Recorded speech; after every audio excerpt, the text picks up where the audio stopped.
नमस्कार दोस्तों, भादो मास की इस दिव्य बेला में हम फिर से लेकर आए हैं प्रभु श्री कृष्ण की चौथी कथा, जो केवल एक कथा नहीं बल्कि एक अनुभव है। यह कथा हमें बताती है कि सच्चा प्रेम कैसा होता है और उसका मूल्य स्वयं श्री कृष्ण किस भाव से आंकते हैं। तो दोस्तों, आइए आरंभ करते हैं। वृंदावन की पावन भूमि पर एक नव युवती रहती थी। नाम था राधा। यह राधा वह नहीं जो युगों से प्रसिद्ध है, परंतु यह राधा भी उसी भाव में डूबी हुई थी। वह अकेली थी, माता पिता नहीं थे, कोई भाई बहन नहीं था, पर मन में श्री कृष्ण का प्रेम ऐसा था कि जीवन के सारे अभाव आनंद में परिवर्तित हो जाते थे। राधा प्रतिदिन यमुना तट पर जाती, वहाँ कीचड़ साफ करती, रेत समतल करती और अपने ही हाथों से फूल चुनकर ठाकुर जी को अर्पित करती। तब गांव की स्त्रियां कहती, अरे बावली, क्या ठाकुर जी तुमसे मिलने आएंगे?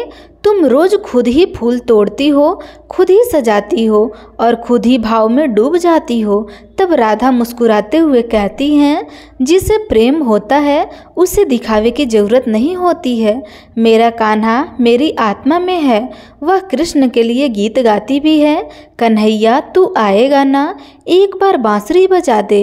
और सच कहे तो उसकी वह बांसुरी के लिए पुकार पूरे वृंदावन को मंत्रमुग्ध कर देती है। एक दिन एक ऐसी घटना हुई।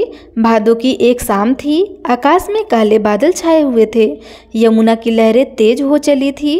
पूरा गांव अपने घर में बंद हो गया, लेकिन राधा अकेली यमुना किनारे बैठी रही, भीगती रही। उसकी आंखों में अश्रु बहते रहे।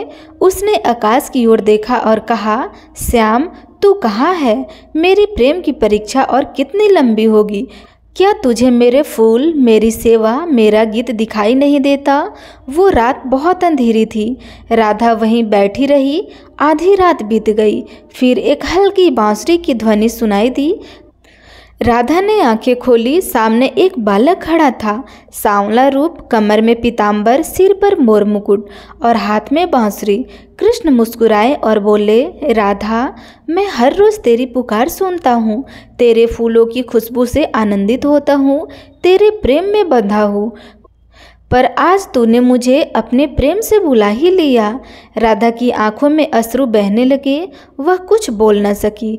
तब कृष्ण ने उसके सिर पर हाथ रखकर कहा, संसार मेरी पूजा करता है, पर तुम मुझसे प्रेम करती हो। यह भक्ति नहीं, यह तो आत्मा की पुकार है और मैं उसे कभी अनसुना नहीं करता।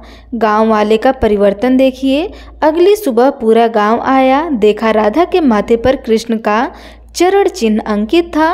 अब सभी ने राधा को प्रणाम किया और कहा, सच्चा प्रेम कभी छिपता नहीं, वह स्वयं भगवान को प्रकट कर देता है। कथा से हमें यही सीख मिलती है कि प्रेम मांगता नहीं है, वह समर्पित करता है। और जो सच्चे भाव से प्रेम करते हैं, भगवान उसके पीछे दौड़े दौड़े चले आते हैं। तो दोस्तों, आइए आज हम संकल्प लेते हैं कि श्री कृष्ण के लिए एक छोटा सा फूल भी प्रेम से अर्पण करें और हर दिन एक बार मन में प्रेम से कहे, कन्हैया बस एक बार मुस्कुरा दे। यही मेरी जीवन की पूजा है। और किसी ऐसे व्यक्ति को प्रेम दे जिसके बदले आपको कुछ न मिले। कथा से हमें यही सीख मिलती है कि प्रेम मांगता नहीं है, वह समर्पित करता है। जो सच्चे भाव से प्रेम करते हैं, भगवान उसके पीछे पीछे दौड़े अवश्य आते हैं। प्रेम से बोलिए श्री कृष्ण भगवान की जय, राधा रानी की जय।